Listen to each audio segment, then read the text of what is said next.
Galera, tudo bem? Meu nome é Diego Campos. Na aula de hoje a gente vai trabalhar o segundo reinado no Brasil, o governo de Dom Pedro II. Foi um longo governo, hein? De 1840 até 1889 com a proclamação da República. Bora lá? Bom, pessoal, para a gente começar a nossa aula, essa charge ela representa bem, né, o que foi o aspecto político durante o segundo reinado, né? A gente percebe aí uma charge, né, de Cândido Faria, o jornal O Mequetrefe de 1878, né? Ah, vamos imaginar o seguinte, né? Dom Pedro assume o governo com 14 anos, um menino, né? E de personalidade muito comedida, né? Um cara pacífico, tranquilo. Ele tinha uma personalidade muito conciliadora. E é por isso, né, que mesmo sendo o imperador, né, o cargo mais alto, representante do poder moderador, Dom Pedro tem é, isso que a charge mostra de melhor.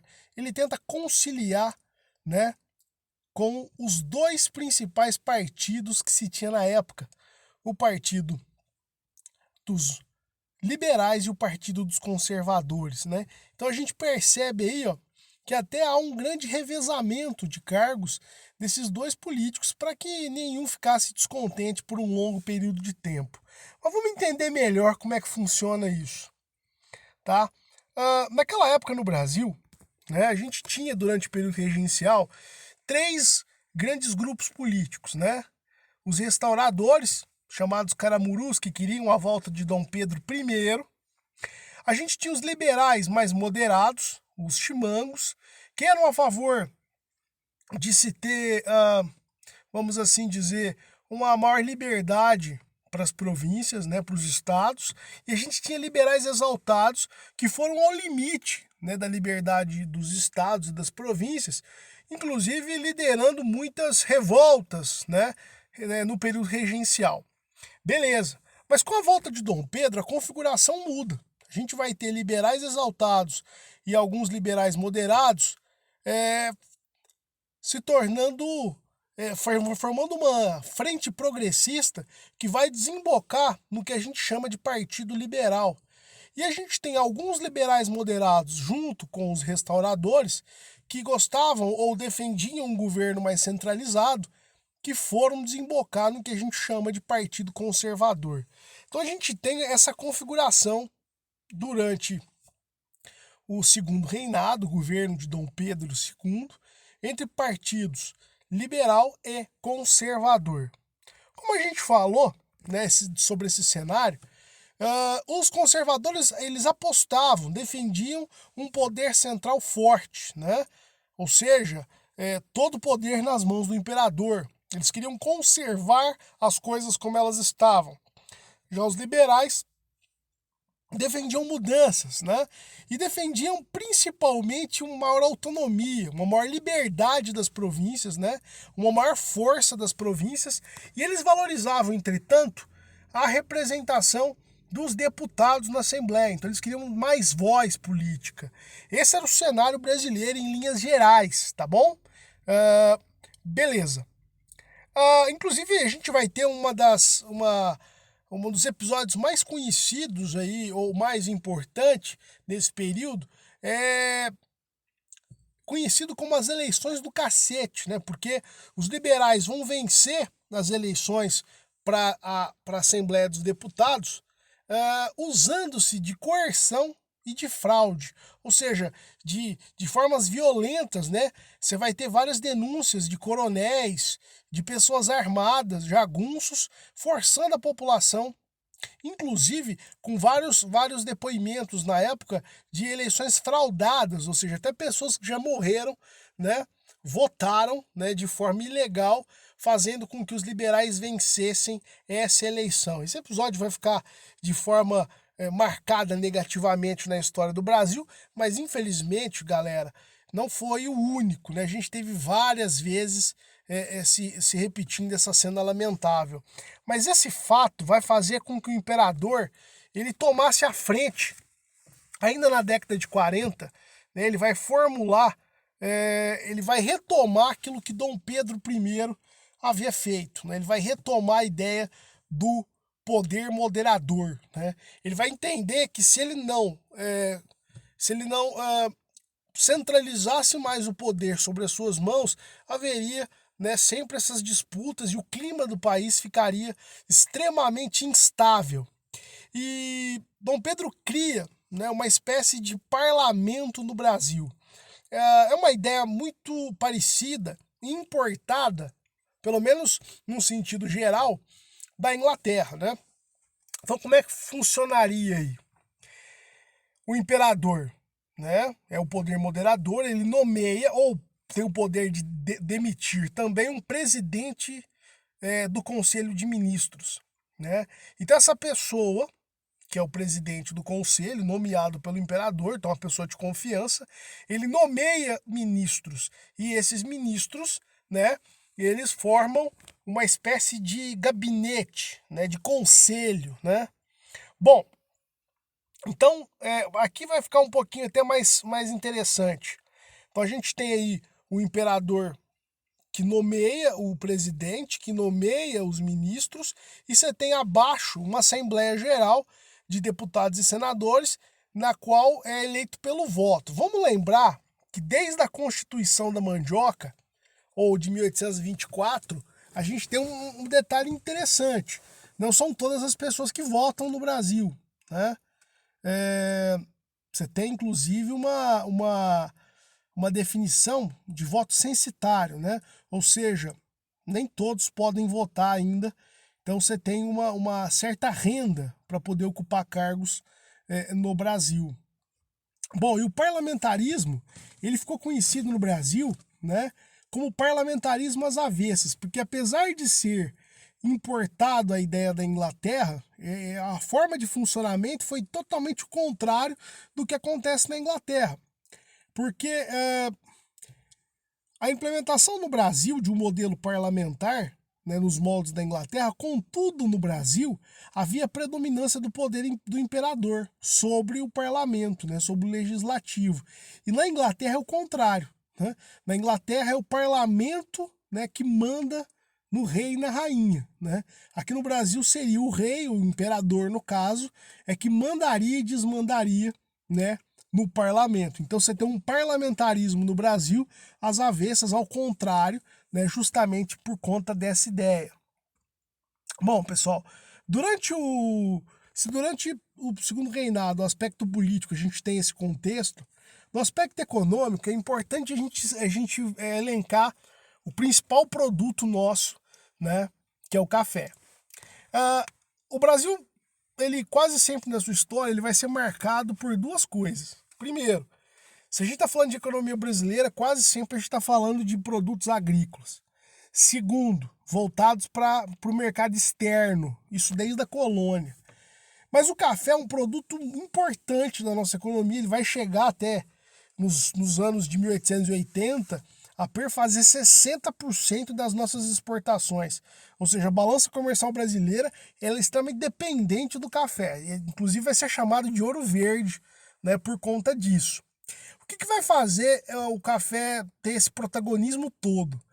Primeiro, o aumento do preço no mercado internacional, principalmente na Inglaterra, França, Alemanha e nos Estados Unidos. Por que esses países vão querer tanto café? A gente, para poder entender essa questão, a gente precisa lembrar que nesses países vai estar acontecendo um processo, né, que a gente vai conhecer como Revolução Industrial. Então você vai ter um grande número de pessoas que são os chamados operários, né? E esses caras eles estão desempenhando grandes jornadas nessas fábricas, e o café, como ele é uma bebida estimulante, ele vai se tornar hábito da classe operária, né? Você toma café para acordar todo dia cedo, então o café se torna, né, uma bebida, né, de classes operárias e que vão utilizar dela como estimulante ao trabalho. Então, olha que coisa interessante, como é que o contexto econômico, daquele local, vai influenciar nos hábitos e até no próprio consumo de um produto aqui do outro lado do Atlântico, né, no caso o café. E no Brasil, a expansão do café ela vai se tornar uma verdadeira coqueluche, porque ela vai começar ali na região fluminense, né, na Carioca, no Rio de Janeiro, e ela vai chegar até o Vale do Paraíba, em São Paulo, que é uma região de fronteira de São Paulo com o Rio, Zona da Mata Mineira, então são regiões serranas, até rumar, pessoal, até o interior de São Paulo. São Paulo, Campinas, Oeste Paulista, Paraná, Mato Grosso do Sul. Então, vão ser regiões que vão ser tomadas naquele contexto por vastas plantações de café. O café é o grande produto ali dessas regiões. E o legal é que o café vai utilizar uma estrutura que já existia, que estava ociosa no Brasil. Primeiro, latifúndio, grandes propriedades de terra. A monocultura, que já era uma prática normal no Brasil, que já havia, né, com as plantações de cana. E a escravidão. Você tinha um número de escravos ociosos, principalmente no Nordeste, que vão ser comprados pelos cafeicultores do Sudeste, escravos que estavam parados praticamente, né, ou tinham uma participação mínima de trabalho e que vão ser comprados, trazidos aqui para a região Sudeste. Tá? Além do solo propício, porque essa região é uma região que tem na sua predominância a terra roxa, que é um solo muito fértil, né? Ele é de origem basáltica, né? Ele é um solo que tem essa coloração, né? Porque ele é de origem vulcânica, né? Então a gente tem aí, né? Ele é muito rico em minerais, por isso ele é um solo fértil.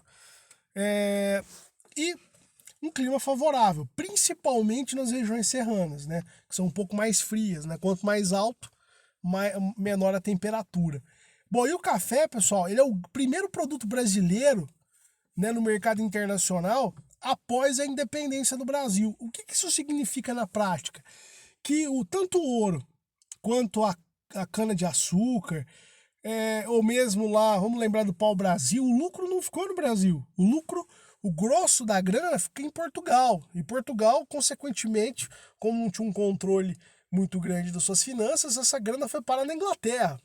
Mas o café é o primeiro produto que essa grana, que essa renda, que esse lucro fica no Brasil. Então o café ele tem uma importância na história do Brasil muito grande, porque ele vai proporcionar, né, uma série de coisas, né, de empreendimentos, né, como empresas, bancos, indústrias, né, até a criação e o desenvolvimento de cidades, os trens de ferro, a interligação do interior só vai ser possível por conta disso. Né, porque o dinheiro do café fica no Brasil, ele é investido no próprio Brasil. Isso, inclusive, galera, para muitos, é a principal causa de São Paulo ter se tornado, né, em um período de curto espaço de tempo, o estado mais rico da federação.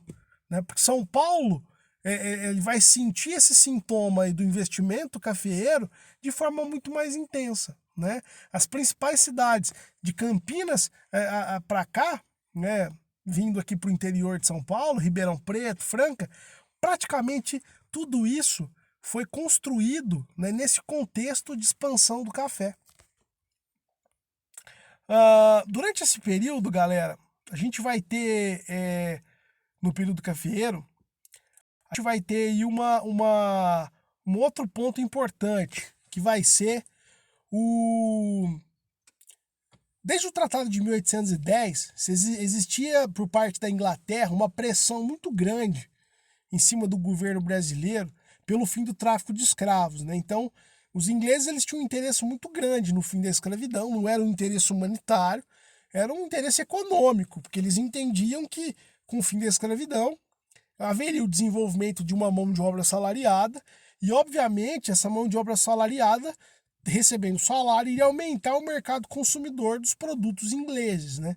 Então, já existia uma pressão nesse sentido, mas obviamente, como a gente havia comentado na ocasião que a gente estudou esse tema, foi uma lei para inglês ver, porque ela não foi cumprida. O tráfico de escravos, ele continuou existindo no Brasil. Em 1845, o parlamento inglês ele vai assinar uma lei chamada Bill Aberdeen. Essa lei costuma cair nos vestibulares, porque vai autorizar o exército, ou a marinha, melhor dizendo, a marinha inglesa, a bombardear navios, né? E obviamente afundar esses navios que transportassem escravos, ou o famoso tráfico de escravos. Cara, isso vai ser um negócio enorme, um impacto gigante, porque isso vai promover cenas horripilantes. Tem até um filme chamado Amistad, que você vai ver lá a cena, assim, uma cena absurda, porque com a presença dos navios ingleses no Atlântico, vão ter vários navios de traficantes de escravos que vão jogar praticamente os escravos no mar para poder não serem afundados pelos ingleses. Então eles vão jogar a mercadoria, vamos assim dizer, as pessoas no mar, elas morrem afogadas, elas estão acorrentadas, então deve ser uma coisa insana, justamente para quando os ingleses se aproximassem do navio, eles não tem escravo aqui. Então, assim, é uma coisa absurda, mas que é normal, que acontecia de forma normal e comum nessa época. Com a proibição do tráfico de escravos, ele vai continuar existindo, mas obviamente que vai ser dificultado. A gente vai começar a ter uma dificuldade maior em se obter escravos. Os escravos continuam vindo no Brasil, tá? É engano nosso achar que não, mas o preço sobe. E a quantidade de escravos que chega, obviamente, diminui, né? Então, os traficantes de escravos, inclusive, vão se tornar pessoas riquíssimas, porque cada escravo vendido aqui era uma fortuna. Bom, mas qual é a ideia central que a gente precisa entender aqui disso tudo? Porque enquanto isso, cara, o que está acontecendo em São Paulo? Os campos de café estão crescendo, né? Principalmente em São Paulo, né? Esses campos de café estão crescendo e estão caminhando cada vez mais para o interior. E qual que é a ideia disso? Está faltando mão de obra? São os escravos que trabalham na lavoura. Começa a se gerar no Brasil a necessidade de mão de obra, porque os escravos não estão suprindo mais essa necessidade. Está faltando escravo no mercado, tá? Inclusive, isso vai ser o principal motivo para a gente entender, né, a implementação da mão de obra imigrante no Brasil a partir de 1850. Mas antes disso, é importante a gente até entender um pouco essa história da escravidão no Brasil. Então, desde 1845, 1810, né, a gente vai ter aí o Tratado das Nações Amigas. A gente vai ter em 45 o Bill Aberdeen, que foi o parlamento inglês que promoveu, mas no Brasil a gente vai ter em 1850 a Lei Eusébio de Queiroz, que é uma resposta ao Bill Aberdeen, né? Ficava feio para o Brasil precisava criar uma lei, até porque havia uma pressão inglesa que proibiu o tráfico negreiro. A gente sabe que isso não vai deixar de acontecer. É uma lei para inglês ver. Mas a gente vai ter algumas outras leis, principalmente pela pressão inglesa e pela pressão do movimento abolicionista. O que é o movimento abolicionista? É um movimento aqui de brasileiros que defendiam de forma humanitária, esses sim não estavam visando somente a questão econômica, eles olhavam a questão humana.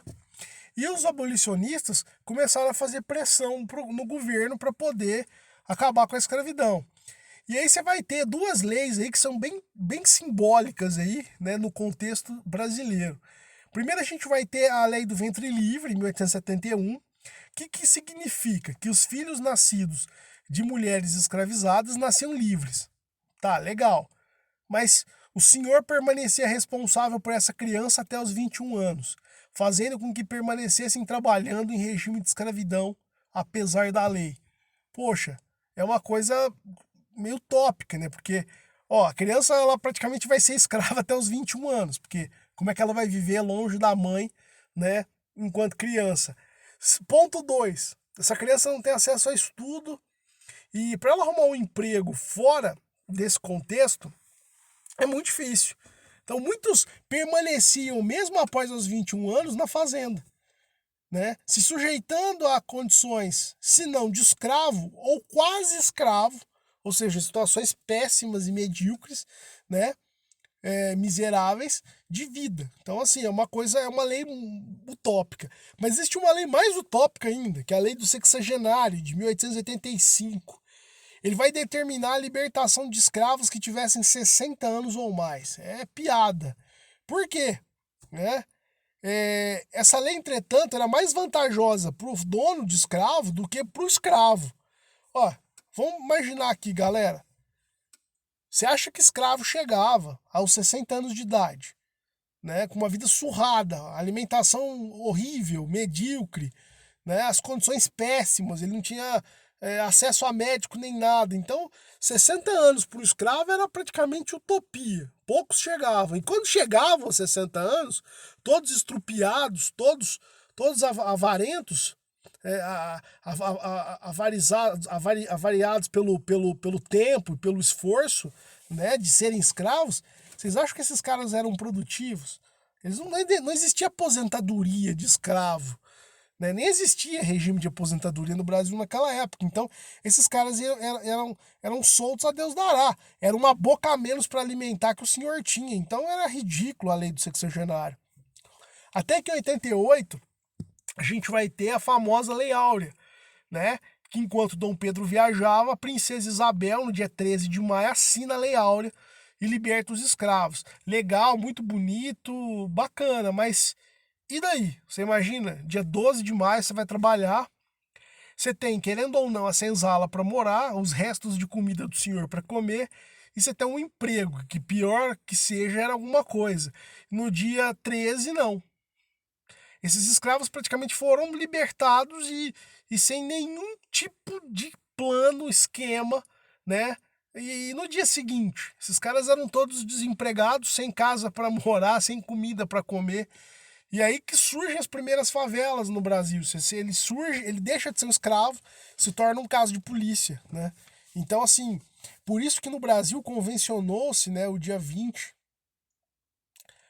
de novembro como sendo aí o Dia da Consciência Negra, justamente em crítica, né, ao dia 13 de maio, né, por conta das condições que foram impostas aí pela Lei Áurea. Bom, pessoal, vamos voltar um pouquinho aí à questão do trabalho imigrante, né? Então a gente viu que o trabalho imigrante ele acontece, né? O estímulo ao trabalho à mão de obra imigrante no Brasil a partir de 1850, ela acontece primeiro. A gente viu que é por conta de uma necessidade de falta de mão de obra, principalmente. Mas existem outros fatores, né? O estímulo ao embranquecimento da população. Cara, pode soar bizarro o que eu vou falar, mas é real. Existia um projeto muito, mas muito forte, né, discutido na Assembleia, na Câmara dos Deputados, no Senado brasileiro, mas muito forte, dos caras acharem que seria essa uma oportunidade de embranquecer a população brasileira. Eles acreditavam que existia uma inferioridade do negro, da raça negra, que era predominante, até hoje é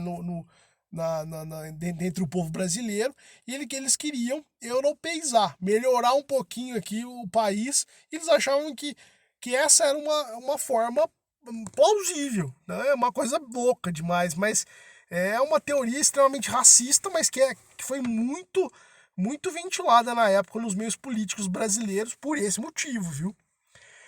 Bom, então essa vinda de imigrante também tem um outro fator, uma outra causa, né? Que é trabalhar nas lavouras de café que estavam em falta de mão de obra.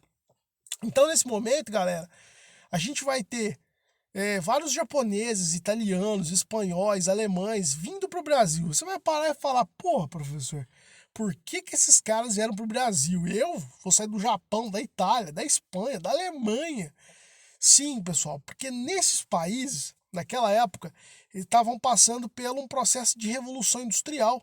As máquinas estavam ocupando o espaço, os postos de trabalho dessas pessoas. Então você tinha um desemprego em massa no Japão, você tinha um desemprego em massa na Itália, na Alemanha, e essas pessoas vieram para o Brasil, né, com promessas também. Há de se contar para vocês que existiam promessas que nunca foram cumpridas, né, para esses caras virem para o Brasil. Mas a ideia deles é justamente fugir dessa situação maldita que eles viviam também nos seus países de origem.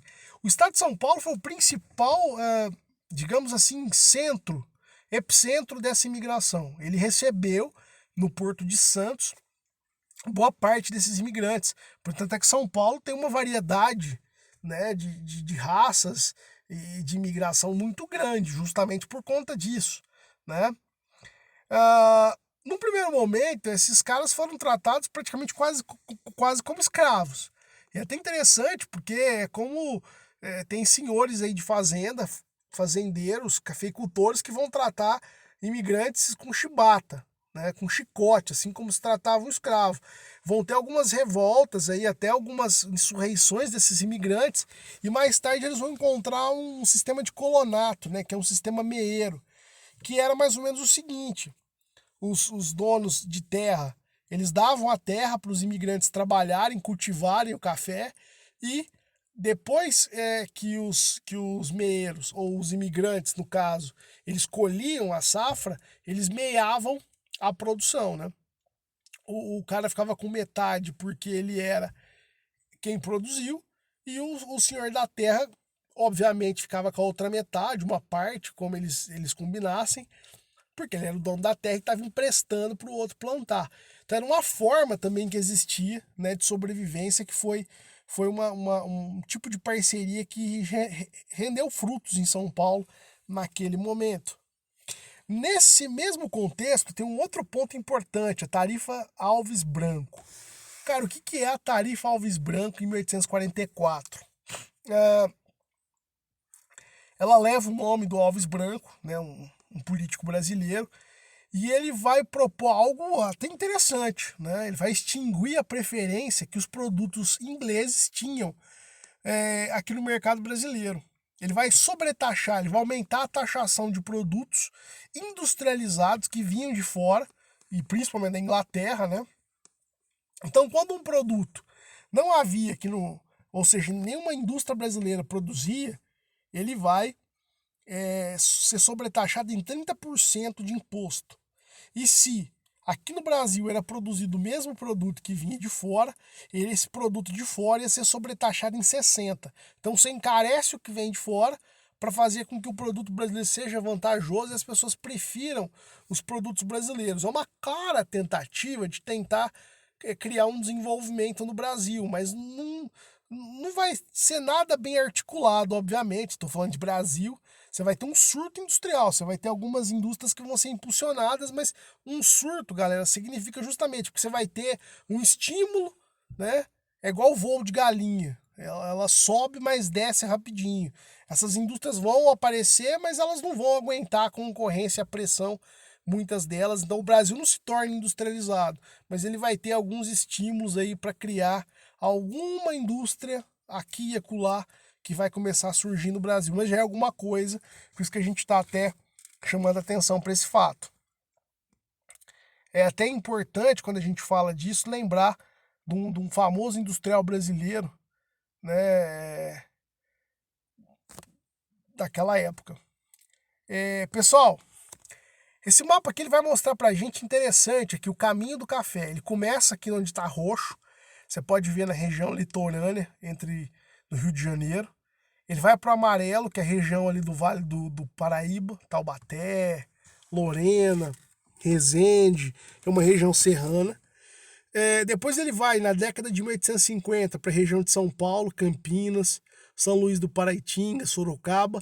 E a partir de 1880, ele assume o Oeste Paulista, que a gente vai chamar aí dessa região de Ribeirão Preto. Ribeirão Preto se torna aí a capital agrícola do Brasil naquela época, né? Os barões do café, eles residiam ali em Ribeirão Preto, e por isso que Ribeirão Preto se torna uma cidade importante, né? Então essa região norte de São Paulo recebe aí uma grande, um grande estímulo, né, na sua economia, né? Todas as cidades aqui, as principais cidades, elas nascem, Franca, Ribeirão, né?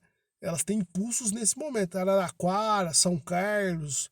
É interessante até notar isso. Inclusive nessa época, pessoal, para escoar essa mercadoria esse café, né? Porque o café ele era consumido fora do Brasil. Você vai criar ferrovias, né? As primeiras ferrovias no Brasil, elas surgem aí com Mauá, né? E elas vão elas eram pequenas, elas ligavam Guanabara a Petrópolis, no Rio, 14 quilômetros, mas é somente em São Paulo, né, na década seguinte, que vai criar São Paulo Railway, que é por capital inglês, que vai ligar Jundiaí a Santos. Jundiaí é uma cidade perto de Campinas.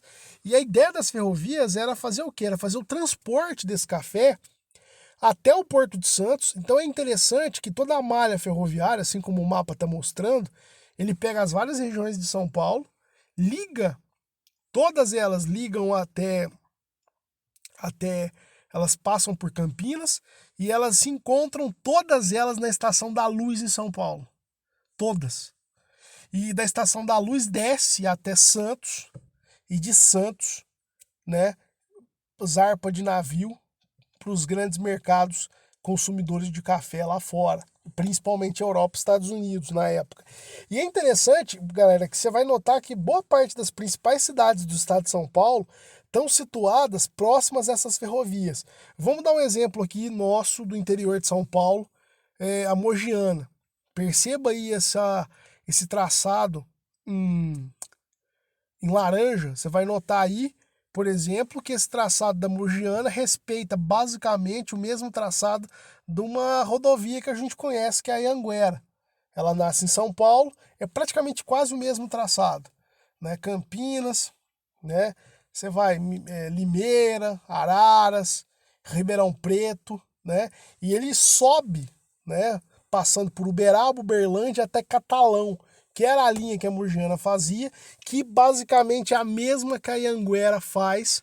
Depois ela tem o nome de 050 quando chega em Minas Gerais e vai até Goiás. Então você nota que são mais ou menos os mesmos traçados, né? Até as cidades que se desenvolveram, né? Se desenvolveram às margens dessas ferrovias e elas conservam até hoje, né? Os traçados dessas rodovias, né? Hoje é rodovia, não é mais ferrovia. Bom, é bom também a gente lembrar algumas atividades fora do café. A gente tem a borracha no Amazonas, que vai dar um boom justamente por conta da Revolução Industrial.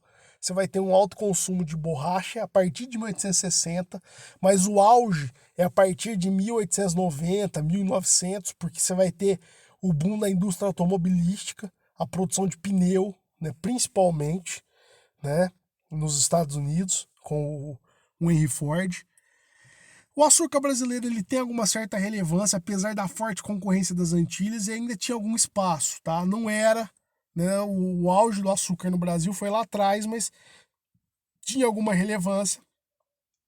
O algodão, principalmente no Maranhão, né? O Brasil vendia para a Inglaterra por conta das indústrias têxteis, né? Que produz tecido. O tabaco na Bahia tem alguma relevância também porque ele é utilizado na troca de escravos na África, mas principalmente também pelo mesmo fato do café, né? Os caras tomavam café, né? Para poder estimular. E o tabaco também, você teve um aumento muito grande da utilização de tabaco nos países onde acontece a operalização da sociedade, ou seja, a revolução industrial. Você começa a fumar mais, né? Talvez para esquecer os problemas, não sei até que ponto tem essa relação, mas principalmente a Europa e os Estados Unidos compra muito tabaco brasileiro, né? Que é produzido no sul da Bahia. E a pecuária para mercado interno, carne e couro. E aí as regiões principalmente ali de Goiás e Mato Grosso, também Rio Grande do Sul. Bom, pessoal, agora falar um pouquinho de política externa. A gente tem dois pontos aqui que a gente vai trabalhar na política externa. A questão Christian e a Guerra do Paraguai. A questão Christian é um ponto aqui que marcou bastante a política externa brasileira. O Brasil tinha uma dependência da Inglaterra muito grande, né? E a gente vai ter aí um ponto até interessante, que foi a questão Christie, né? O embaixador da Inglaterra, William Christie, ele exigiu que o governo brasileiro indenizasse, né, a Inglaterra e pedisse desculpas porque um navio inglês naufragou no litoral brasileiro. Isso em 1861. Isso é uma coisa absurda. Só porque ele naufragou, o Brasil teria que pagar a carga e o custo do navio. Se o Brasil não tinha culpa nenhuma disso, né? E o Brasil se sentindo lesado, porque realmente não faz sentido algum isso, ele levou o caso para a Bélgica, que existe uma corte internacional na Bélgica, em Haia, para justamente, em Bruxelas, desculpa, para justamente discutir o caso. E o Brasil ganhou, né? Teve o rei Leopoldo da Bélgica, ele deu causa ganha ao Brasil. E marca um ponto importante, porque no primeiro momento estremeceu um pouco as relações Brasil-Inglaterra, mas mais tarde, né, a própria Inglaterra percebendo a importância do Brasil em termos de mercado consumidor para os seus produtos, ela pede desculpa e as relações são retomadas. E um outro fato aqui da política externa brasileira se dá em relação à Guerra do Paraguai. Bom, vamos tentar entender um pouquinho mais sobre o Paraguai. O Paraguai era uma colônia da Espanha que se tornou independente em 1811, tá? E o Paraguai, ele tinha um caso bem interessante, né? O Paraguai teve dois presidentes, né? O Solano Lopes, mas o pai do Solano Lopes, né? Ele também havia sido governante no Paraguai. E os dois, eles eram governantes vitalícios, presidentes vitalícios. É engraçado isso, porque eles não tinham o nome de rei. O Paraguai oficialmente era uma república, mas era governado pela família Lopes. E aí o interessante era o seguinte: apesar do Paraguai, ele não despertava muito o interesse das potências estrangeiras, mas o Paraguai ele conseguiu um desenvolvimento econômico interessantíssimo, tá? Uma eficiência em serviço público. O Paraguai consegue uma importante distribuição de terra. O Paraguai conseguiu até um certo avanço industrial. O Paraguai era o único país da América do Sul, né, da América Latina, né? Talvez na América só os Estados Unidos havia construído indústrias metalúrgicas e siderúrgicas naquele momento. O Paraguai tinha uma organização militar, um exército regular forte, apesar do tamanho do país. O Paraguai era um país interessante, né? Só que o Paraguai ele tinha pretensões econômicas de crescimento, óbvio. O Solano Lopes defendia, desde quando ele assumiu o governo, né, em 63, se eu não me engano, 61, ele defendia, ele defendia aumentar, né, sua economia, sua influência fora do Paraguai. Só que ele tinha um limitador, né? Então, o Paraguai tinha uma produção de alimentos invejável, fábrica de armas, de pólvora, terras produtivas. Só que ele era uma potência, né? Inclusive o Paraguai, até para muitos historiadores, ele era um modelo que os ingleses temiam, né? Porque se outros países na América do Sul seguissem o exemplo do Paraguai, possivelmente a influência inglesa, né? E o mercado inglês aqui na América seria diminuído, seria reduzido, né? Só que o Paraguai tinha um problema. O Paraguai não tinha saída para o mar. No mapa a gente nota aqui, ó, que o Paraguai é um país continental essencialmente, sem nenhuma saída para o mar. Então, se o Paraguai quer vender os produtos ou ter uma participação no mercado internacional maior, ele teria que ter acesso ao mar. Como naquela época não existia avião, o comércio ele é essencialmente marítimo, né, em termos internacionais, em termos intercontinentais. E o Paraguai não tinha. E esse foi o principal motivo da guerra, porque o Paraguai ele desejava aumentar sua participação, né, na política e na economia internacional, e ele precisava de uma saída para o mar. Ele estava olhando justamente para essa região aqui do sul do Brasil e do Uruguai, né, como conquista para que ele pudesse, né, ter um território, né, que tivesse essa saída para o mar. Então a gente vai notar aqui, ó, que o primeiro passo do Solano Lopes foi invadir o Mato Grosso.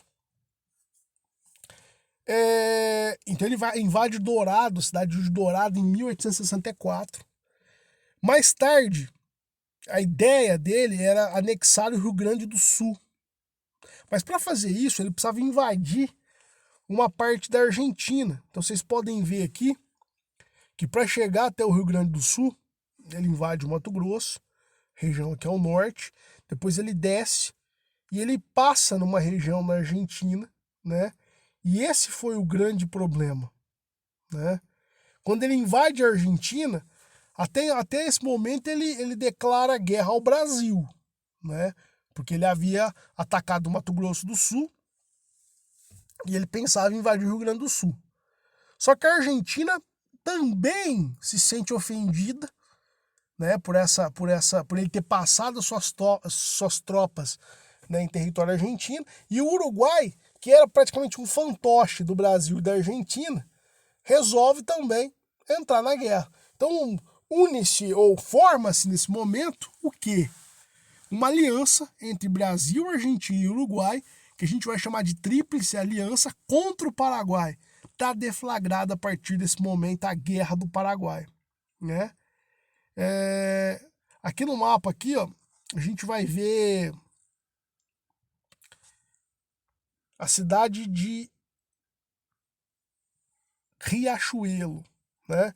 Isso aqui foi travada uma das batalhas navais mais importantes da guerra, porque foi a primeira derrota do exército paraguai, que era muito bem treinado e organizado, né, pela Marinha brasileira. A Batalha de Riachuelo marca talvez a virada da guerra, né, porque até esse momento Solano Lopes havia vencido todas as batalhas, ele estava invencível na guerra, os paraguaios numa ofensiva muito grande, né, numa organização militar muito bem estruturada, e o Duque de Caxias vai ser um dos comandantes aí dessa heróica batalha, que a gente vai chamar de Batalha de Riachuelo, que é uma data, inclusive, comemorada nas Forças Armadas Brasileiras até hoje. Aqui a gente vai ver uma questão numérica bem, assim, ilustrativa, né? O Brasil tinha uma população de 10 milhões e um número bem pequeno de soldados, né? Estou falando de 18 mil soldados. O exército aqui não existia. Boa parte dos soldados brasileiros, eles praticamente eram jagunços da Guarda Nacional. Quem que é isso? Os fazendeiros, que eram os coronéis da Guarda Nacional, tinham pessoas armadas, os jagunços. Então, ou você tinha escravos que foram prometidos. Olha que coisa bizarra. Tem vários casos de escravos que foram mandados para a guerra sob a promessa da liberdade. E muitos caras foram lutar na guerra, morreram, mas os que voltaram, muitos não foram alforriados, não foram libertados, tá? Muitas pessoas, vadios, presos, pessoas foram esvaziadas das cadeias e deram farda para esses caras irem lutar a guerra. Isso aconteceu aos montes no Brasil. Tem várias notícias dessa época bem bizarras aí, pessoas que eram forçadas a ir para a guerra, enfim, eram convocadas, né? E tinham pessoas que fugiam porque não queriam ir para a guerra, eram tidos como desertores, mas obviamente quem ia para a guerra eram geralmente pessoas mais pobres e que não tinham famílias assim importantes, né? Mas você teve no Brasil, tem até um livro, Juiz de Paz na Roça, que conta esses episódios aí de forma bem interessante aí do cotidiano da época. A Argentina tinha uma população de 1,5 milhão e um exército de 8 mil. Né? Olha a proporção, Uruguai, uma população de 300 mil, 1.000 soldados. E olha o Paraguai, 800 mil pessoas, né? Os habitantes do país na época, e 64 mil soldados. Se você somar todos os soldados de Brasil, Uruguai e Paraguai, não dá o exército paraguai. Só que o Brasil contou, assim como na Argentina, de pessoas que não eram soldados para lutar, fazendo aí a diferença numérica na hora das batalhas. E o Brasil contou também com um financiamento maciço e um fornecimento de armas da Inglaterra. Né? O Brasil comprou armas de última geração dos ingleses para poder lutar essa batalha. E esse massacre foi enorme. Só para vocês terem uma noção, de 800 mil pessoas e 800 mil habitantes que o Paraguai tinha antes da guerra, a população paraguaia foi reduzida para um pouco menos de 200 mil. Ou seja, de 800 morreram 600 mil pessoas. Sobraram ali, vamos colocar 200 mil pessoas. É uma coisa absurda. Né? Como se eu reduzir 3/4 da população. 1/4 da população do Uruguai sobreviveu. 3/4 morreu. É uma coisa maluca, mas foi o que aconteceu. Então a gente fala que as principais consequências da Guerra do Paraguai, primeiro, né? O Brasil venceu a guerra? Venceu. A Argentina venceu a guerra? Venceu. O Uruguai venceu a guerra? Venceu. Mas não venceu ao mesmo tempo. Porque eles herdaram uma dívida fodida em relação à Inglaterra. Porque a Inglaterra, ela recebeu com juros o dinheiro que havia emprestado para o Brasil e para a Argentina para financiar essa guerra, né? O Brasil comprou. Olha que coisa louca. O Brasil pediu empréstimo para a Inglaterra para comprar arma da própria Inglaterra, né? Para lutar a guerra. Então a Inglaterra ela ganhou 2 vezes em relação, né, à Guerra do Paraguai. Então ela foi a maior beneficiada. Não foram Brasil e Argentina os vencedores, né? Olha que coisa maluca. E, além disso tudo, a gente tem uma outra consequência que aí é fulminante, a destruição do Paraguai. Eu estou falando de 1/4 da população do país sobreviveu, né, à guerra. É uma coisa maluca, né, que vai dizimar o Paraguai. O Paraguai nunca mais conseguiu praticamente se reerguer, né, de forma organizada após esse período. Um país que era extremamente organizado, que tinha uma economia até interessante, né? E aí a gente vê um outro ponto importante para terminar nosso raciocínio. Olha como é que o Paraguai, ele entrou na guerra querendo ganhar território, ele acaba perdendo, né? Ele perde essa região marrom para o Brasil aqui, entre o Mato Grosso e o Paraguai, e ele perde para a Argentina essa região do Chaco, que é a região aqui em amarelo mais escuro, né? O Paraguai teve sua economia reduzida a pó, né? A população em frangalhos e ainda sai perdendo ainda território. Beleza, pessoal? Esse foi um contexto geral sobre o Segundo Reinado. Espero que vocês tenham gostado, tenham aprendido. Um grande abraço.